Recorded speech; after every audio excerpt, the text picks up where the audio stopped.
Jon Alba here with Quinnipiac head coach Trisha Fabry. Coach, first off, congratulations, a 13 seed. Is this what you were expecting? It really was. They were projecting a 12 or a 13 seed. I'm thrilled that we're going to be able to play in front of a great crowd. It's a couple hours from campus. A lot of our young ladies are from the Eastern Seaboard, in particular D.C., Jersey, New York area. We're going to travel well. Everyone's family and friends are going to be able to get out to the game. It just feels real now, knowing our seed, know who we're going to play, and it just feels fantastic. How did it feel to have all this media here for this terrific event, watching yourselves on television? Yeah, you know what? I thought it was a real nice, relaxed atmosphere. Everyone was able to unwind and enjoy each other's company without it being like all the lights and the camera. But it was really exciting for us to have this experience and for the first time see our name go up on that board, and just can't wait to get this game going. So how do you go about preparing for that game? The same way we've done all season. Mountain's already down in the office with the rest of the staff, Marie and Danielle. We're going to gather some information on Maryland. Tomorrow we're going to have a full day in preparing for and learning everything we can about Brenda Fries and her club. The young ladies our players will have a day off. And then Wednesday we'll be buckled down, they'll be prepared, and we'll start with our work. I have to ask you this to end it. Marist also in the region. Potential MAC rivalry down the line this past week. Wore the words on social media. Is that something that entices you? It's all the madness, and just to be a part of it is just fantastic. So, you know what? We've got to take care of business, and we're going to have obviously a big challenge in University of Maryland, but it's fun looking on the other side, seeing Michigan State and Marist. And, we've dreamed all season, and dreams have come true. Maybe that does happen. We see a Quinnipiac Marist fighting for the Sweet 16. Is this a Sweet 16 team? I'd like to take them one day at a time. We've been really good at that. We have never looked past anybody, so this is no exception. All right, thanks, Coach, so much. Appreciate it. Thanks, John. Appreciate it all year long. What was it like for you to see your team pop up on that board as the 13 seed? It was amazing. Not many schools in this conference get to say that happens to them. And, I know PA has won it like 3 times and Sacred Heart's done it, but, I think this being the first time for Quinnipiac, I think that it's a lot of a pressure release for a lot of people. Like, it's just been a long time coming for a lot of people, so I'm just really happy that I get to be a part of this. What's your thoughts going into the Maryland matchup right away when you first saw your name pop up against Maryland? I wasn't expecting it. I honestly thought that we were going to get UDEL or somebody was talking about somebody else, but I really, it was like a shock. So that excitement when I cheered, I was genuinely happy. And I've seen Maryland play. We watched them play when we were at at Mount St. Mary's, and I think that we have a shot. Like, I think as long as we stick with our game plan and do what we've been doing, I think that we're going to be fine. How much fun was that storming of the court for you guys? I was sick. That's the type of stuff you only see on TV, right? Like, and those pictures, like, I remember looking at Baylor's pictures last year when they won the whole thing, and I was just like, I would love to be a part of something like that, and I finally can say that I have. And those pictures were unreal, and just like the atmosphere was amazing. It was awesome. Jasmine, first off, congratulations on the NCAA tournament berth. A number 13 seed versus Maryland. First off, describe the seconds as they passed when you found out you were the number 13 seed. I was so excited. I mean, as you could see and hear, we just screamed. There was nothing else but excitement and enjoyment to be here with my teammates and my friends and everybody else who's here. It's an amazing experience, and let's go to Maryland and let's try and, shock the world. You say shock the world. What do you mean by that? Everyone expects Maryland to win. They're nationally ranked. They're 11th, I don't know. They're definitely ranked in the top 25, so.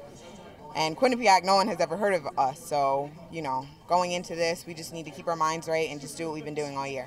How far do you think this team can go? I think we go pretty far. If we play the way we've been playing all year, we can go pretty far. I think our non-conference wins that we had in the beginning of the season really helped us out, and I think that it's an awesome seed, and we're just, really excited to do our best and see what we can do in this tournament. Lisa Lee back joining me right now. Lisa, first off, congratulations on the NCAA tournament berth. Why don't you talk a little bit about your performance in yesterday's championship game? It was just such an exciting game. The atmosphere was amazing. It made it so easy to play, and it was just so exciting. I was just so happy to be out there and, playing with my teammates. I love them to death, and it was just so easy to play with them. What's the senior year experience been like for you? It's been amazing because coming in as a freshman, we weren't so good, and just watching our team progress as the years went on. It's amazing to see my team succeed so well as a senior, and it's the best way to go out, and I couldn't be happier. Talk a little bit about going to Maryland. Is that something that you guys were expecting, or were you just kind of hoping for any type of draw and go with it? As a team, we weren't expecting that. We thought Delaware, but Coach hit it right on the head. She said we're probably going to Maryland and be excited. And you know what? We couldn't be happier. We're more excited. It's a great experience, and we're ready for it.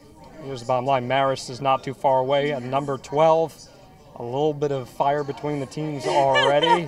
Do you think that a potential matchup with Marist is, well, possible? Well, that would be exciting. I'm not sure if it's possible, but it would really be a great matchup. And we as a team are ready for it, and we know next year that they're building for them next year already. So it would be a really great matchup, and I'd love to see it.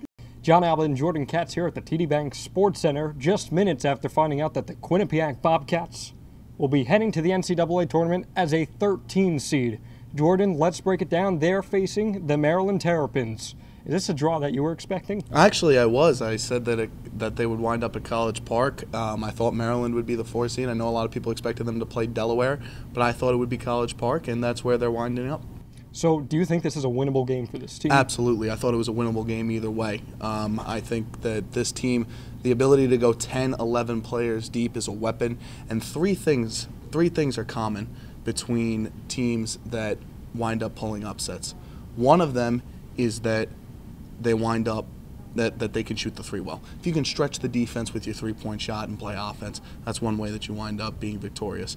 The second way is you got to play good defense, especially on the perimeter. You have to be able to defend, and this team does it better than anyone that I've seen at this level in the NEC. And number three, you got to have one or two players that can just take the ball and score at will. Because when you go up against the better powerhouses, they can generally play better defense. Well, this Bobcat team has three of those. Brittany McQueen is a beast down low. Felicia Barron, Jasmine Martin on the wing. This team can really score the basketball. I think that any matchup was a winnable game. I think this one is a very good matchup for this team. Break down the Terrapins quickly. The Terrapins have two 18-point scorers, Alicia Thomas and Tiana Hawkins. But outside of that, they don't have much production. Not only that, they only have 8 players on the roster healthy right now. So the Gold Rush could be a big boost for this Quinnipiac team in this matchup. Now, Marist also drew a number 12 seed in the same Bridgeport region. They're going against Michigan State. Now, it's no secret, Marist, Quinnipiac next year. A little bit of a war of the words on social media this past week. You think it's possible that we see a 12-13 matchup? I'll go a step further. I don't think it's possible. I'm on the record right now. I guarantee you're going to see Marist and Quinnipiac 12-13 in that second round. Reason why? Marist is an incredible team out of the MAC. They're used to pulling off upsets. I believe they've won 3 first-round games, and they had that big Sweet 16 run a couple years ago. This Quinnipiac team, to me, they were my upset team either way, regardless of who they played, because again, when you can go 10, 11 players deep, you press for 40 minutes, you become a matchup nightmare. You compare it to the men's side and what VCU was able to do a couple years ago because they pressed and because they had such good athletes go 40 minutes and pressure teams. They were able to do that and pull off an upset to the Final Four. Now, this Quinnipiac team probably can't do that, but there's no reason why they can't wind up playing in Bridgeport in the Sweet 16. Yes or no answer. Is the Quinnipiac Bobcats team a Sweet 16 team? No. Why not? I just think by the time Marist hits, they'll run out of gas. And I think it'll be a great game, and I think it'll be a great tournament, and I absolutely think that they can be.